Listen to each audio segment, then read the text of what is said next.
Affaires étrangères de Mekonnen a arrivé à l'aéroport de Juba.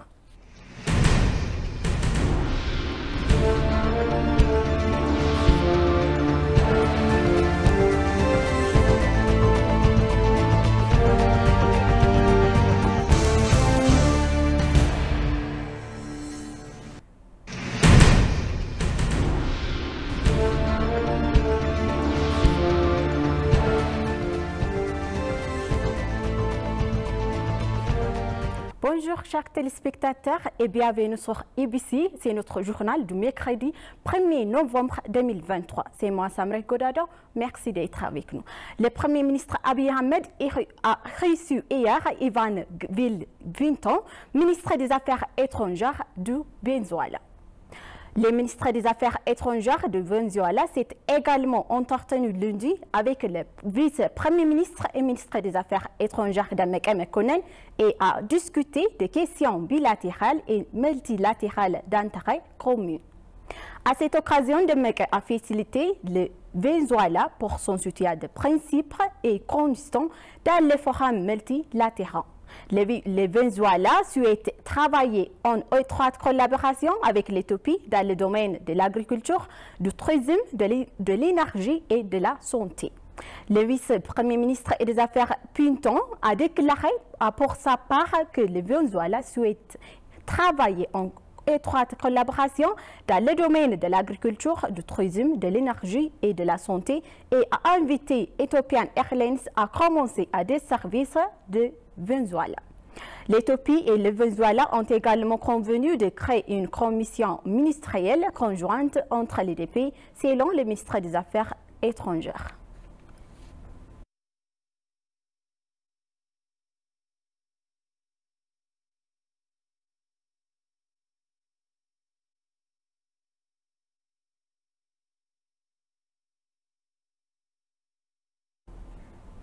Lorsque le vice-premier ministre des Affaires étrangères de Mekonnen et ministre des Affaires de Mekonnen est arrivé à l'aéroport de Juba, il a été accueilli par le ministre des Affaires étrangères du Soudan du Sud, Jean Margon. Selon les informations reçues du ministère des Affaires étrangères, Atou de Mekonnen rencontra le président sud-soudanais Salva Kiir et d'autres autres responsables du pays lors de son séjour à Juba. Un message du Premier ministre Abiy Ahmed devrait également être remis au président Salva Kiir.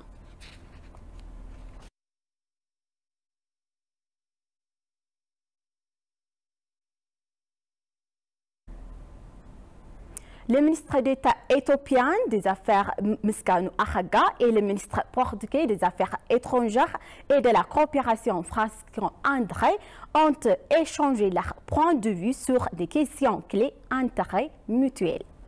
À cette occasion, l'ambassadeur Mesqalou a exprimé l'engagement de l'Éthiopie à établir de solides relations diplomatiques bilatérales avec le Portugal. La discussion tenue dans le cadre de la deuxième consultation politique conjointe contribue à élever la coopération bilatérale existante entre les deux pays selon le ministère des Affaires étrangères.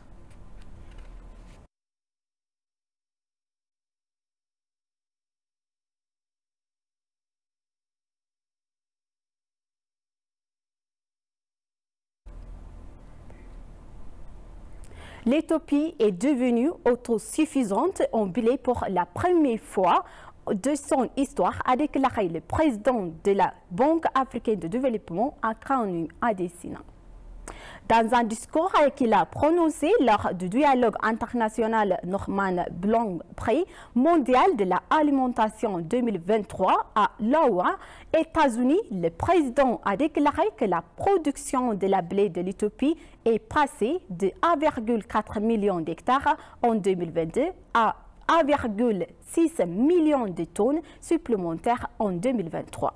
Selon lui, le programme phare de la Banque africaine de développement technologique pour la transformation de l'agriculture africaine a distribué pour plus de 100 000 tonnes de semences certifiées de variétés de blé tolérantes à la chaleur.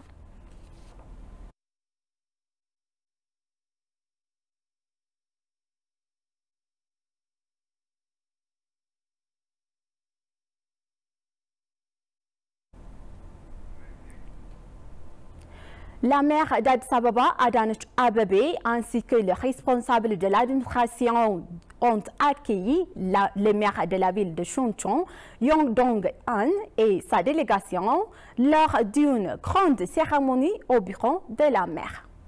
À l'occasion de ce 20e anniversaire de la fraternité des deux villes, le ministre d'État, l'ambassadeur Mesgano Ahaga, des vétérans coréens et des chefs religieux étaient présents. Dans son discours lors de la cérémonie, la maire Adanech Abebe a souligné que le partenariat démontré par l'Éthiopie en envoyant 6 000 soldats aux Nations Unies pendant la guerre du Corée était la base de cette relation qui a duré de nombreuses années. Addis Ababa travaille dur pour porter à un niveau supérieur la coopération réalisée dans les domaines de l'éducation, de la technologie et de divers secteurs, a déclaré la maire. Elle a également expliqué sa gratitude pour les soutiens apportés par KOEACA, l'organisation de développement sud-coréenne. Le maire de la ville de Chungcheong, en Corée du Sud, Yong Dong-ha, a remercié l'administration municipale d'Addis Ababa pour ce soutien.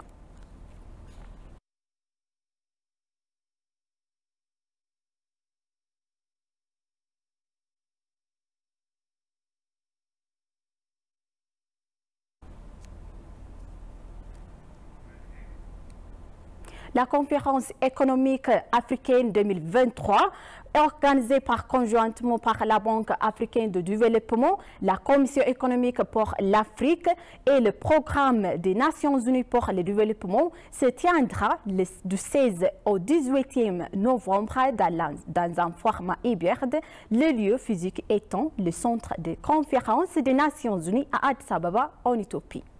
Selon la Commission économique pour l'Afrique, cette année, le plus grand rassemblement de recherche et d'économie du continent se concentrera sur les impératifs du développement industriel durable en Afrique. Les ministres africains, les partenaires des Nations Unies et les principaux représentants du développement et du secteur privé se réuniront pour discuter de certains défis et opportunités pour l'Afrique de stimuler une industrialisation verte et durable. La conférence fournira également une plateforme aux universitaires établis et aux jeunes chercheurs pour présenter la recherche orientée solutions aux décideurs. La conférence économique africaine de 2023 est concentrée sur les efforts visant à accroître l'industrialisation durable en Afrique et à répondre aux aspirations du continent liées à l'agenda 2063.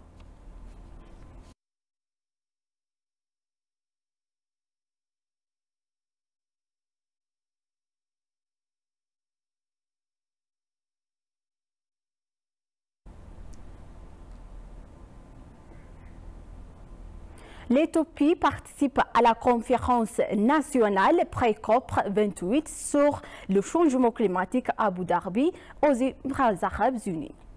L'événement de cette année a vu 70 ministres et plus de 100 délégations se réunir dans la capitale des Émirats arabes unis, soit plus double du nombre normal de participants pour une pré-COP.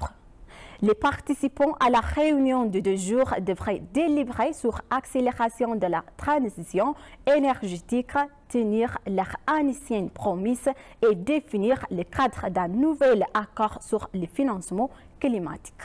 Ils placeront également la nature, les personnes, la vie et les moyens de subsistance au centre de l'action climatique et s'y tiendront le tout de manière totale inclusive.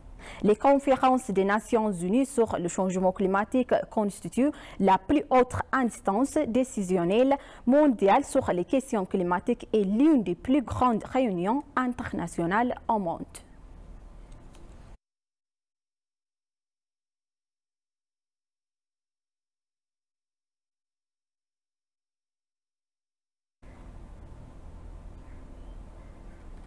Chers téléspectateurs, maintenant je vous rappelle les titres principaux. Le Premier ministre Abiy Ahmed a reçu Evan Gil Pinton, ministre des Affaires étrangères du Venezuela.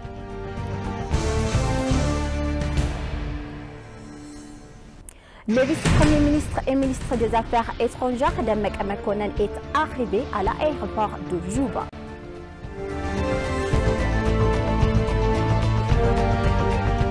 Chers téléspectateurs, c'est la fin de notre journal d'aujourd'hui. C'était moi, Samray Godadao. Je vous souhaite une bonne journée.